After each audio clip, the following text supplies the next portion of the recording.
आध्यात्मक रूप में अगर कोई आपसे पूछे आप कौन है, तो अभी तो आप जरूर यही कहेंगे कि मैं एक ज्योति बिंदु आत्मा हूं। ये पाठ तो पक्का हो ही गया हूँ। तो आत्मा कितने बंधनों में बंधी हुई है। सबसे पहले तो शरीर में आना, जन्म लेना, ये तो लेना ही है, नियम है। लेकिन आत्मा शरीर के इतने वश हो गई है, बंधन में बंध गई है, जो अपने को आत्मा ही भूल गई है। मैं ओरिजिनल कौन हूं उसका ही पता नहीं है। रवाजी रीति से अगर मैं आपसे पूछूं आप कौन है, तो कहेंगे बहन जी आप जानते नहीं है कि मैं कौन हूं, मैं मनुष्य हूं। या अपना ऑक्यूपेशन सुनाएंगे, मैं फलानी हूं, मैं फलाना हूं, ये हूं, वो हूं। लेकिन आत्मा हूं ये बिल्कुल ही भूल गए थे। तो शरीर भान इतना पक्का हो गया, जो हम आत्मा के बजाय अपने को शरीरी समझने लगे। तो शरीर के भान ने इतना आत्मा को अपने बंधन में बांध लिया, और बॉडी कॉन्शियस में होने के कारण और कितने बंधन आ गए। पहला बंधन ये बॉडी कॉन्शियसनेस, उसके बाद बॉडी कॉन्शियसनेस में आने के कारण हमारे ऊपर विकारों ने भी जंजीरों में बांधा। ये काम, क्रोध, लोभ, मोह, अहंकार, इन्होंने कितना बांध लिया। आप देखो बंधन में जो होता है ना, वो परवश हो जाता है। स्वतंत्र पंछी भी होता है, जब चाहे तब उड़े, जब चाहे तब खाए, जहां चाहे वहां बैठे। लेकिन जब पंछी भी पिंजरे के अंदर आ जाता है, बंधन में बंध जाता है, तो वो अपने आप कुछ नहीं कर सकता। जहां है वहां ही उसको बैठना है, जो देवे वही उसको खाना है। तो बंधन में परवश हो जाते हैं। तो आज आत्मा देखो कितनी परवश हो गई है। कई भाई बहन हमारे पास आते हैं, कहते हैं बहन जी आजकल क्रोध बहुत आता है। क्रोध एक महारूप में आता है, बहुत विकराल रूप में, और एक क्रोध हल्का भी आता है। जब मनुष्य समझो बहुत काम में हो आप, और आप बहुत मन बुद्धि आपका फुल बिजी है, ऐसे टाइम पर आपको कोई भी कुछ आके कहेगा ना, तो बिजी होने के कारण क्या होता है, मनुष्य में एक थकावट के कारण, बिजी होने के कारण वो एक चिड़चिड़ापन आता है। उसको कहते हैं हल्का क्रोध। तो आज ये कंप्लेन है मेजॉरिटी की कि हम क्रोध करने चाहते नहीं है, लेकिन क्रोध आ जाता है। फिर ये सोचते हैं कि इसने ऐसे किया ना, इसीलिए मुझे क्रोध आ गया। मैं क्रोध करने नहीं चाहता, लेकिन इसके कारण मेरे में क्रोध आ गया।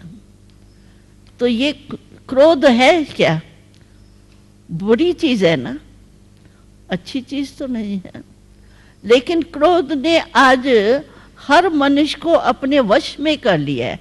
मनुष्य आत्मा जो शक्तिशाली है, परमात्मा जो सर्वशक्तिवान है, उसके बच्चे हैं।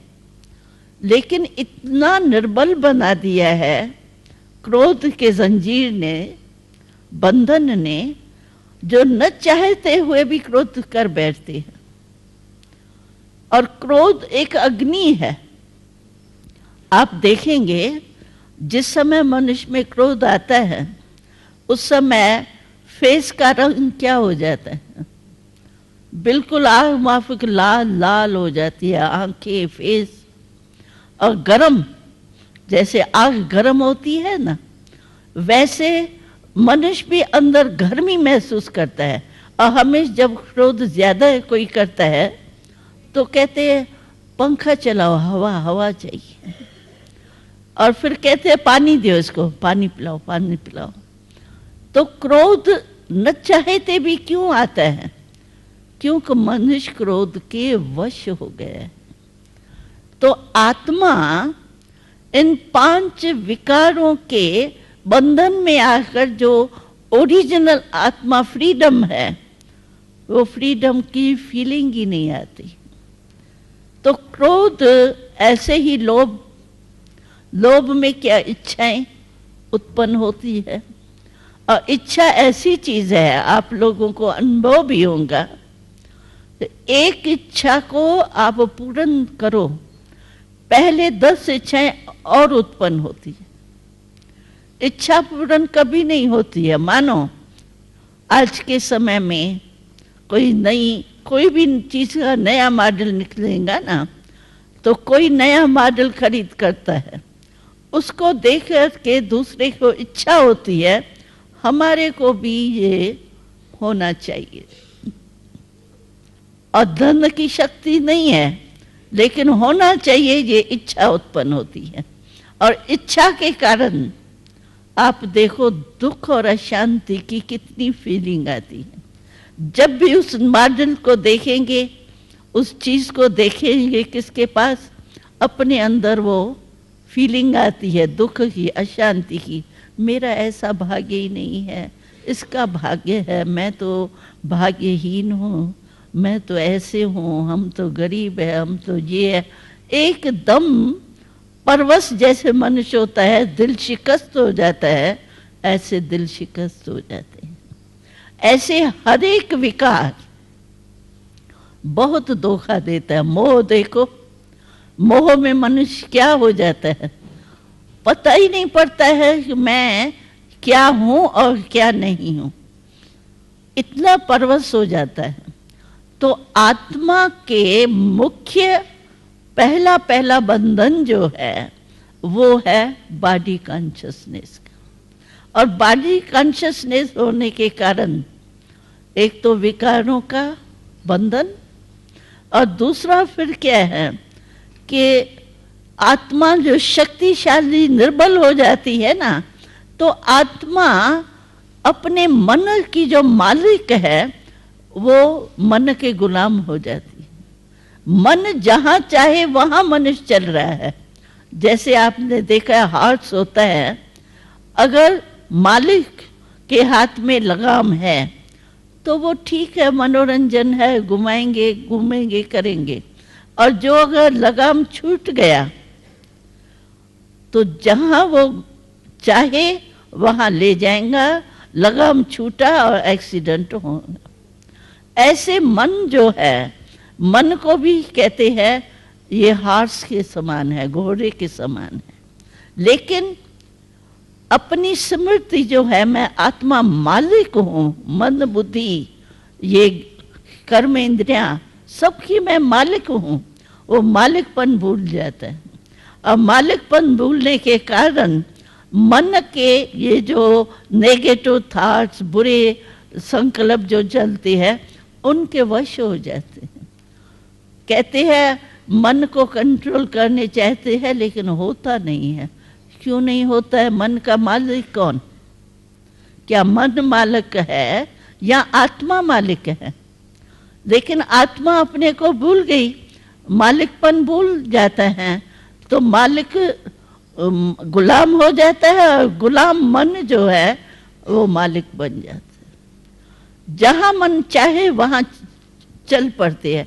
कहते हैं क्या करे, मन मानता ही नहीं है ना।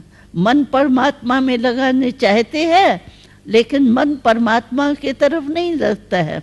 जिस समय और ही परमात्मा के याद में बैठने की कोशिश करते हैं ना, उस समय और ही पता नहीं क्या क्या पीछे की बुरी अच्छी बातें चलेंगी, परमात्मा की याद में बैठ नहीं सकेंगे। कारण आप सोचते हो कि मैं परमात्मा को याद करूं और मन आपका लगने नहीं देता परमात्मा में लगन। कारण क्या? वो मालिक हो गए हैं, आप गुलाम हो गए उसके, परवश हो गए हैं उसके। तो जो परवश आत्मा होती है वो कभी भी सुख और शांति में रह ही नहीं सकता है, भटकता रहे। तो ये मन अभी देखो कितने बुरे बुरे विचार या व्यर्थ संकल्प, नेगेटिव संकल्प इसके वश हो गए। तो ये जंजीरें हैं जो आत्मा को, जो मालिक है उसको गुलाम बना दिया है। तो जंजीर हो गई ना, ये भी बंधन हो गया है ना, फ्रीडम नहीं है ना आत्मा को।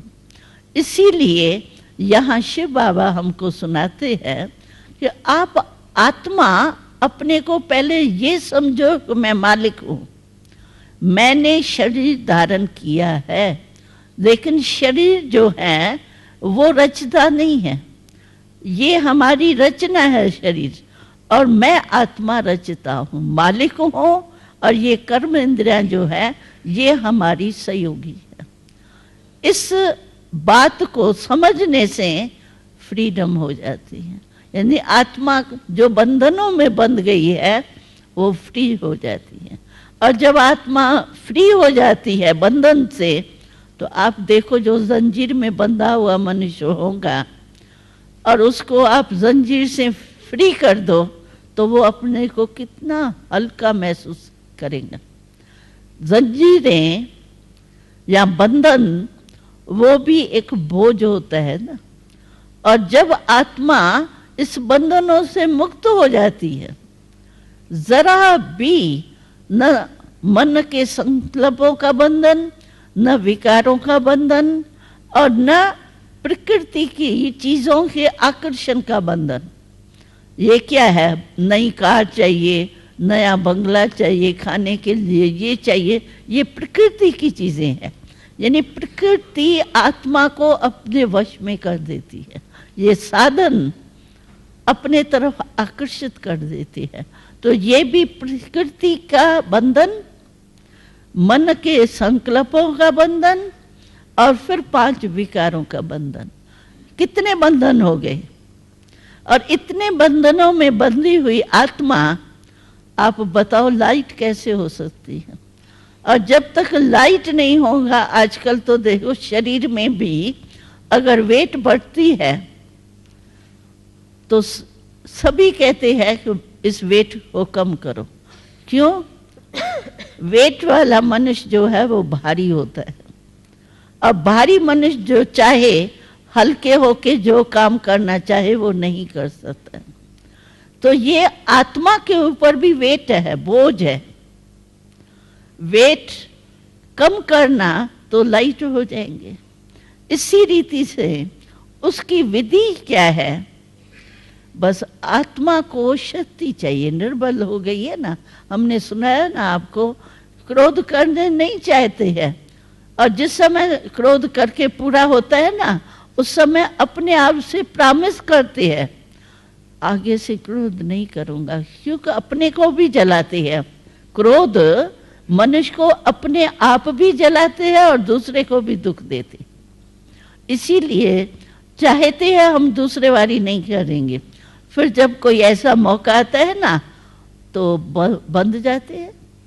कहते हैं क्या करें, हमने सोचा था क्रोध नहीं करूंगा, लेकिन बात ही ऐसे होगी ना। पहली बात जो थी और हल्की थी, अभी बहुत बड़ी बात हो गई ना, इसीलिए मैंने क्रोध आ गया। ये क्या है? कौन कहता है? ये चाहते नहीं है लेकिन हो जाता है। परवश आत्मा नहीं बोल रही, स्वतंत्र आत्मा है। इसीलिए यहाँ राजयोग सिखलाया जाता है। तो राजयोग से क्या होता है जो भी ये बंधन है ना, मालिक हो जाते हैं ना राजयोग से। राजयोग का अर्थ ही है राजा बनने वाला योग। राजा कोई इस साधारण राजा नहीं, लेकिन इस शरीर की जो कर्म इंद्रिया है, मन बुद्धि है, उसका राजा यानी मालिक। तो राजयोगी बनने से क्या होता है, राजा का जैसे ऑर्डर चलता है ना, इसी रीति से हर कर्म इंद्रियों के ऊपर आत्मा रूपी राजा का ऑर्डर होता है। बिना आत्मा के ऑर्डर के कोई कर्म इंद्रिय जो है वो उल्टा काम या सुलटा काम नहीं कर सकती। और आत्मा जब शक्तिशाली बन जाती है तो उल्टा काम तो करेंगी नहीं, सुलटा ही करेंगी। और सुलटे कर्म करने से, सुकर्म करने से ऑटोमेटिकली क्या होता है, आत्मा में दुख नहीं होता, अशांति नहीं होती है। तो राजयोग एक साधन है आत्मा को बंधनों से मुक्त करने की, यानी स्पिरिचुअल फ्रीडम जो है वो वास्तव में राजयोग द्वारा ही आती है।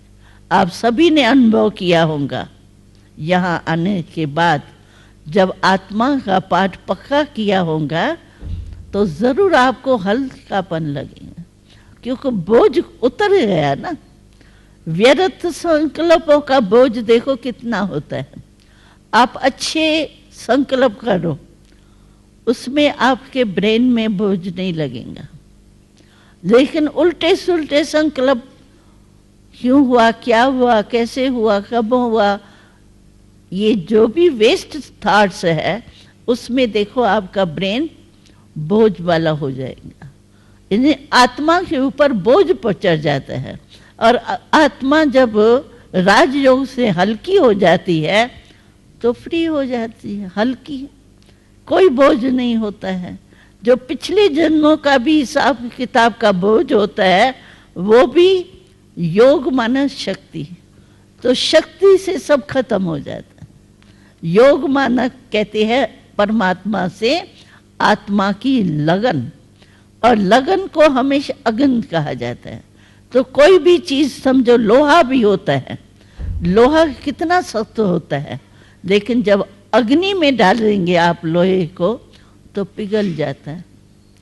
और पिघल जाने के बाद जैसे आप उस लोहे को जिस शिकल में बनाने चाहे, जिस डिजाइन में बनाने चाहे, उसमें बन जाता है। ऐसे ही जब हम मेडिटेशन करते हैं तो आत्मा की लगन परमात्मा पिता से लग जाती है। और परमात्मा पिता से जो शक्तियां मिलती है, सर्व शक्तियां, एक ही शक्ति नहीं, जो शक्ति आपको चाहिए वो ऑलमाइटी अथॉरिटी है।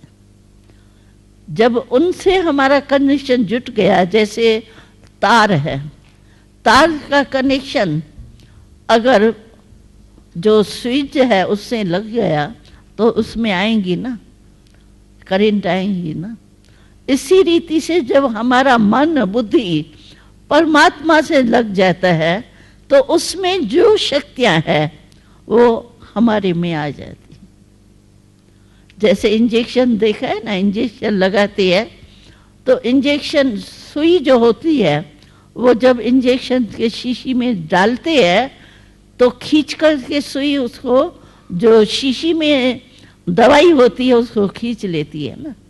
ऐसे मन द्वारा हम परमात्मा से सर्वशक्तियां जो है वो आत्मा में आ जाती है, और आत्मा मास्टर सर्वशक्तिवान बन जाती है। जब आत्मा मास्टर सर्वशक्तिवान बन गई तो जो चाहे वो करे, जैसे शरीर को चलाने चाहे वैसे कर सकती। तो बंधन मुक्त हो गई ना। तो आप बंधन मुक्त हुए हैं, कुछ हुए, थोड़ा बहुत तो बंधन कटा या नहीं, अपने को पक्का किया मैं आत्मा हूं। हाँ बोलो, हाँ या ना? हाँ, हाँ जी, हाँ, हाँ जी। क्योंकि आत्मा जो है वो वास्तव में स्वतंत्र पंछी है। आत्मा एक रॉकेट है, रॉकेट भी उसके आगे कुछ नहीं, सेकंड में जहां चाहे वहां जा सकती है। आप देखो रॉकेट जो जाएगा वो तो इसी दुनिया में एक देश से दूसरे देश में जाएगा, लेकिन आत्मा जब स्वतंत्र हो जाती है इस बंधन से, तो ऊंचे से ऊंचा जो परम धाम है ना, जहाँ शिव बाबा का निवास स्थान है, हम आत्माएं भी वहां से आई है। आज आपको परमात्मा का पाठ भी पक्का हुआ होगा ना। तो परम धाम कितना दूर है उसकी आप वो माफ कर सकते हो? परम धाम कितना माइल दूर है? बहुत दूर है। लेकिन आत्मा को एक सेकंड से भी कम लगता है जब स्वतंत्र हो जाती है, एक सेकंड से भी कम लगता है आत्मा को परम धाम में पहुंचने में। बस मैं आत्मा हूं, अभी संकल्प करो, मैं आत्मा हूं, मैं परम धाम से आई हूं और फिर परम धाम में जाना है। मेरा पिता परम धाम में रहता है, मैं अपने स्वीट होम में जाने चाहती हूँ, सेकंड में चले जाएंगे। अगर बोझ होगा, एक भी बोझ होगा तो नहीं जा सकेंगे। जैसे कोई पंछी होता है, जानवर होता है ना, उसको अगर रस्सी बंधी हुई हो और आप उसको कहो चलो, वो बेचारा रस्सी जो है वो उसको फिर वापस वहाँ ही ले आएंगे, आगे बढ़ नहीं सकेगा।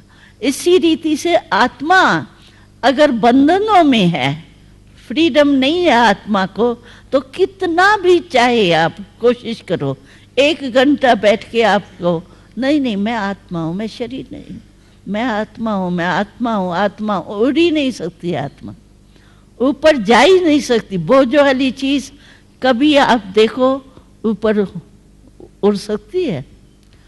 जो हल्की चीजें होंगी, तूफान आता है घर में, आप देखेंगे जो हल्की चीज कागज वगैरह होगा ना, वो कितना भी आप रोको ना, वो ऊपर उड़ेगा। अब बोझ वाली चीज मानो पेपर वेट है, बोझ वाला है, उसको हवा भी आएंगी तो नीचे गिरेगा, ऊपर नहीं जा सके। तो आत्मा भी बोझ है तो ऊपर नहीं जा सकती, यानी अपने परम धाम, अपने स्वीट होम तक नहीं पहुंच सकती है, परमात्मा से मिलन नहीं बना सकती है।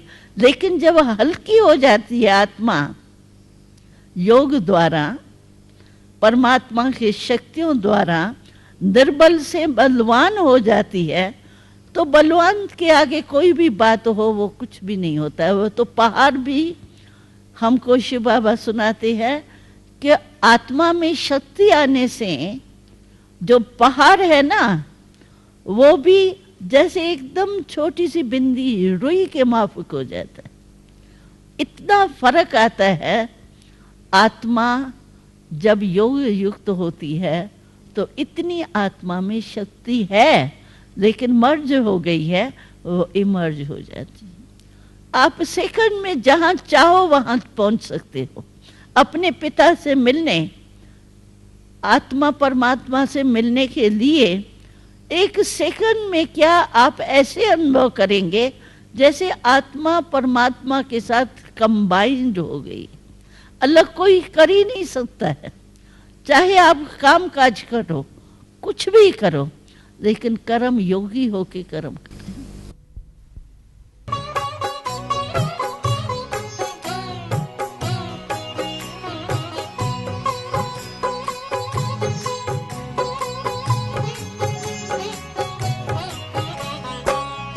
ये सबसे सुहाने पल है जिंदगी के, मिलन सिंधु में जब समाए हुए हैं, समाए हुए हैं। ज़माना तो क्या तेरी यादों में भगवन, ये तन मन भी अपना भुलाए हुए हैं, भुलाए हुए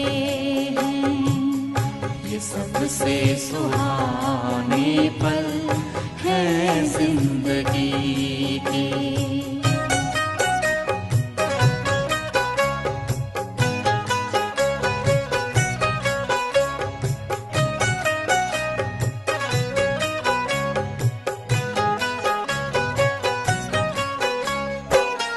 गगन झुक गया वक्त भी ठहरा ठहरा, जमी भी ये जैसी जमी रह गई है। रूहानी समा देखते देखते ये आंखें खुली की खुली रह गई हैं। दृष्टि से सृष्टि बदल कर हमारी, सितारों से दामन सजाए हुए हैं, सजाए हुए हैं। ये सबसे सुहाने पल है जिंदगी के।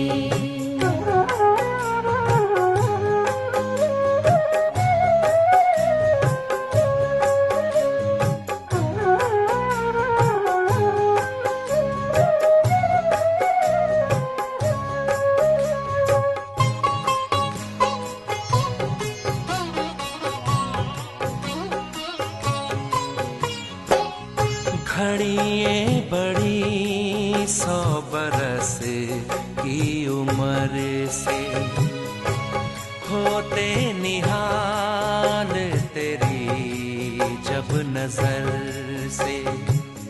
ये जादू नहीं तो भला और क्या है, कि मिलते उधर हम गुजरते जिधर से। हम खो गए हैं नयन में तुम्हारे, जो चित को हमारे चुराए हुए हैं, चुराए हुए हैं। ये सबसे सुहाने पल है जिंदगी के।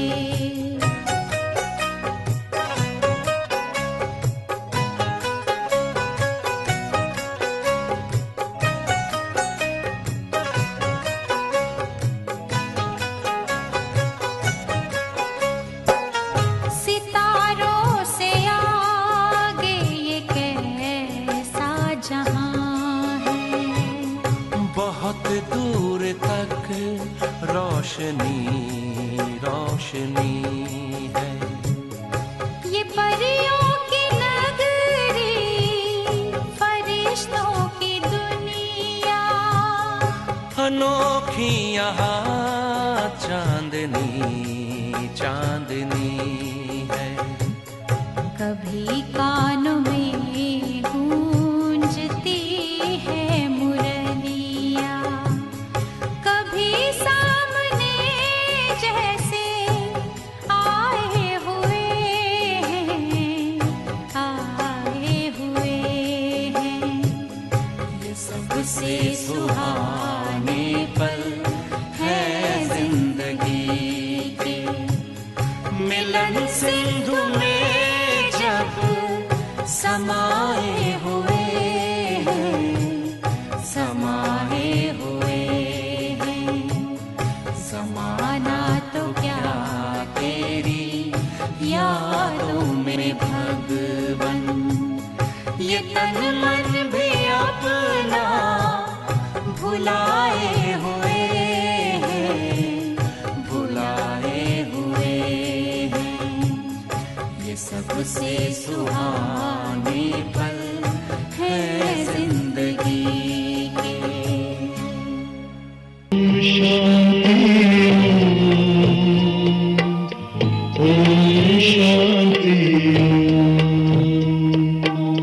बड़ा है सुख कर ये मंत्र मन है, ओम शांति।